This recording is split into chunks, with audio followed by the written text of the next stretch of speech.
नमस्कार, मैं हूँ सुनीता छेत्री। सुनीताज फैमिली किचन में आप सबका स्वागत है। आप सब कैसे हैं? आई होप कि आप सब अच्छे होंगे। तो चलिए आज की रेसिपी शुरू करते हैं।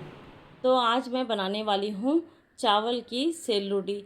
तो यहाँ पे मैंने 2 कप चावल लिया है और कोई से भी चावल से आप बना सकते हैं, लेकिन अरवा चावल होते हैं ना, तो वो अलग ही बात होती है। लेकिन मेरे पास तो ये बासमती राइस थे, तो मैं इसी से बना रही हूँ। तो 2 कप मैंने चावल ले लिया है। इसको मैं 4-5 पानी से अच्छे से धो लूँगी। धोने के बाद इसमें मैं पानी डाल के इसको 7 से 8 घंटे के लिए रख दूँगी। तो ये अगला दिन है, दोपहर का टाइम था, तो मैं यहाँ पे बना रही हूँ चाशनी गुड़ की। तो ये गुड़ की चाशनी को अच्छे से करके ठंडा होने रख दिया। और यहाँ पे मैंने चावल को ना अच्छे से चलनी में छान के रख दिया था 3-4 घंटे के लिए, तो इसका सारा पानी निकल गया है।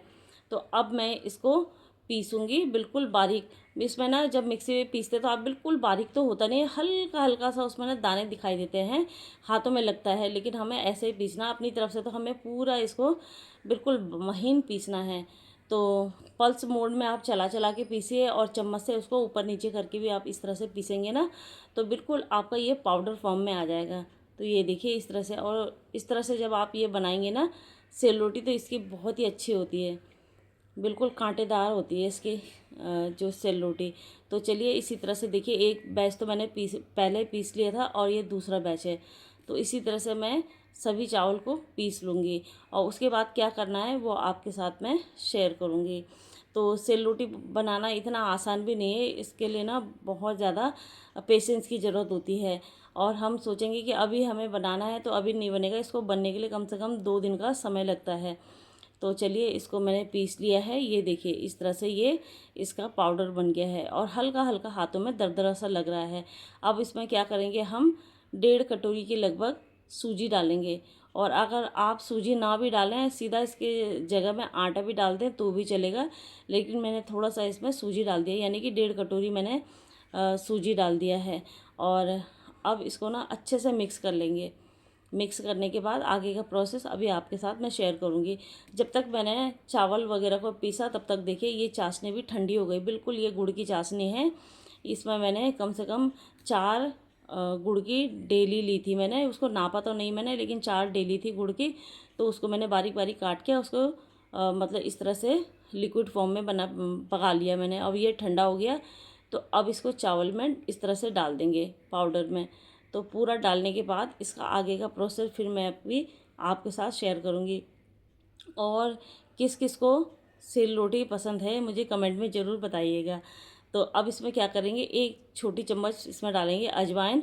और अजवाइन ना हाजमा का काम करती है, क्योंकि हम इसमें हींग तो डाल नहीं सकते हैं, और ये सब इसमें चावल होता है और गुड़ होता है, ये सब जो है ना नुकसान देता है। तो इसलिए हम क्या करेंगे, 2 छोटी चम्मच के लगभग इसमें अजवाइन इस तरह से हाथ से रगड़ के डाल देंगे। और इसके बाद फिर हम इसमें डालेंगे 2 चमचा देसी घी। तो ये देखिए बड़ा वाला जो दाल का चमचा होता है ना, उससे छोटा वाला मीडियम साइज़ वाला है ये।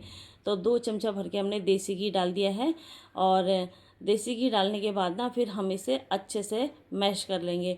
और इसमें मैंने थोड़ा सा ना सौंफ भी डाला था। वो सौंफ डालते हुए मैं आपको दिखा नहीं पाई, लेकिन चलिए मैंने आपको बता दिया है। अब इसको ना बहुत अच्छी तरह से मिक्स करेंगे, जिससे कि इसमें गुठलियाँ ना पड़ें। और पानी की ज़रूरत पड़ेगी हमें, तो थोड़ा थोड़ा पानी डाल के हम इसे गूँधेंगे। इनमें फेंटना नहीं है, पहले इसे हमें गूँधना है। गूँधने से क्या होता है ना, इस तरह से मिक्स करने से बिल्कुल इसमें जो छोटी छोटी गुठलियाँ होती हैं ना, वो नहीं बनती है।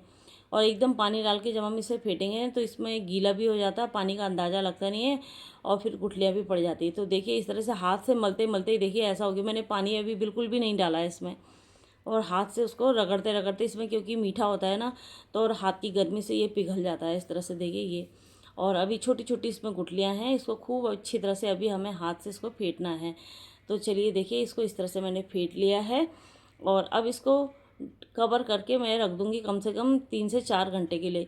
तो 4 घंटे बाद देखिए शाम के टाइम पे मैं आपसे मिल रही हूँ। तो ये देखिए इसमें सूजी था ना, उसकी वजह से ये फूल के कितना गाढ़ा हो गया है। अब इसमें मैं डालूँगी 1.5 कटोरी के लगभग आटा। और आटा मैं इसलिए डाल रही हूँ क्योंकि मैं ये अपनी मम्मी के लिए बना रही थी, तो उनको चबाने में थोड़ा दिक्कत होती थी, तो थोड़ा सा आटा डालने से सॉफ्ट हो जाएगा। और वैसे जो नॉर्मल अगर आप खाने के लिए बनाएं तो इसमें आटा डालने की आवश्यकता नहीं है। तो अगर आप सूजी ना डाल के सूजी की जगह आटा भी डालें तो भी चल जाएगा, और या फिर सूजी से ही काम चल जाएगा। तो देखिए यहाँ पे मैंने थोड़ा आटा डाल के इसको फिर से मैं गूंद रही हूँ, और हल्का हल्का पानी डाल के गूंदूँगी और ज़्यादा पानी नहीं डालूँगी। और इस तरह से ये देखिए मिलाते रहूँगी इसे, जिससे कि गुठलियाँ ना पड़े आटे में। तो इससे ना गुठलियाँ पड़ जाती तो फिर जब हम उसे पकाते ना तो अंदर अंदर सूखा सूखा आटा रह जाता है पकने के बाद। तो बस इसे मैंने फेंट लिया है, और काफ़ी देर तक फेंटा, कम से कम 10 से 5 मिनट तक मैंने इसे फेंटा है। तो चलिए ये देखिए, अब इसको देखते हैं कि ये तैयार हुआ या नहीं हुआ इसका बैटर। तो ये देखिए तैयार हो गया है।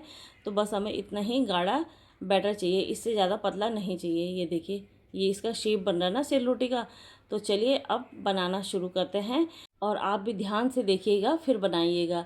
तो उसके लिए मैंने गैस में ये कढ़ाई चढ़ा दी है। ये सिल रोटी बनाने वाली कढ़ाई ना अभी मेरी बेटी नेपाल गई थी तो वहाँ से लेके आई है नेपाल से। तो मैंने कहा चलो मैं बना लेती हूँ, फर्स्ट बार बना रही हूँ मैं इसमें सिल रोटी, और देखती हूँ कैसी बनेगी। वैसे तो खैर अच्छी ही बनेगी, लेकिन फिर भी आपके साथ शेयर करूँगी। मैं यहाँ पे बना रही हूँ सरसों के तेल में, आप रिफाइंड ऑयल में या किसी भी ऑयल, कुकिंग ऑयल में आप इसे बना सकते हैं। और मुझे ना सरसों के तेल में बहुत ही अच्छा लगता है। तो चलिए मैंने एक बोतल में इस तरह से भर लिया बैटर को, और फिर बोतल से मैं बना रही हूँ। मैं हाथ से भी बना लेती हूँ, लेकिन हाथ में बार बार आटा लग जाता है ना, तो इस वजह से मैंने कहा चलो मैं बोतल से बना लेती हूँ। तो बोतल और हाथ से मैं दोनों तरीके से इसे बना लेती हूँ। तो ये देखिए ये फर्स्ट वाला है। तो फर्स्ट बनाने के बाद इस तरह से बनाती रहूँगी। ये देखिए कितना बढ़िया बन गया ये देखिए बहुत ही अच्छी सेल रोटी बनी है। और इसी तरह से मैं दूसरा भी बना लेती हूँ। ये देखिए बोतल में को ना आप काट लीजिए, कोई सी भी पेप्सी की बोतल है कोई सी भी, और उसमें ना बैटर को भर के और नीचे फिर आप इस तरह से ये ढक्कन लगा दीजिए। देखिए ये, तो इस तरह से आप ढक्कन लगा देंगे ना, बैटर गिरेगा भी नहीं। और उसको एक गिलास में रख लीजिए, कांच के गिलास में या कोई सी भी गिलास में। और ये देखिए इस तरह से इसको घुमा लीजिए चिमटे से, और आपकी सेल रोटी तैयार हो जाएगी। देखिए 2 सेल रोटी तो मेरी बन चुकी है, और ये तीसरी है। ये देखिए बहुत ही बढ़िया बन रही है सेल रोटी, और देख के ना इतना अच्छा लग रहा था और मन कर रहा था कि बस बनाती रहूं। और बाद में ना मेरी मम्मी को मज़ा आया देखने में, तो कहने लगी मैं भी बनाऊंगी। तो मम्मी कहने लगी हटो अब मैं हाथ से बनाऊंगी, मैं बोतल वोतल से नहीं बनाना। तो फिर मैंने कहा चलो ठीक है। तो यहाँ पे मम्मी भी मेरी आई भी थी मेरे पास, तो फिर मम्मी ने कहा मैं बनाती हूँ। ये देखिए मम्मी बना रही है यहाँ पे और वो ना बिल्कुल सीधी खड़ी नहीं हो पाती, उनकी कमर में दर्द होता है, कमर टेढ़ी हो रखी है, लेकिन फिर भी बोलने लगी मैं बनाती हूँ। मैंने कहा चलिए कोई बात नहीं बना लीजिए। फिर मैंने यहाँ पे उनके लिए चेयर लगा दिया था, चेयर में बना के बैठ के बना रही थी। तो मेरी रेसिपी आपको कैसे लगी ज़रूर बताइएगा।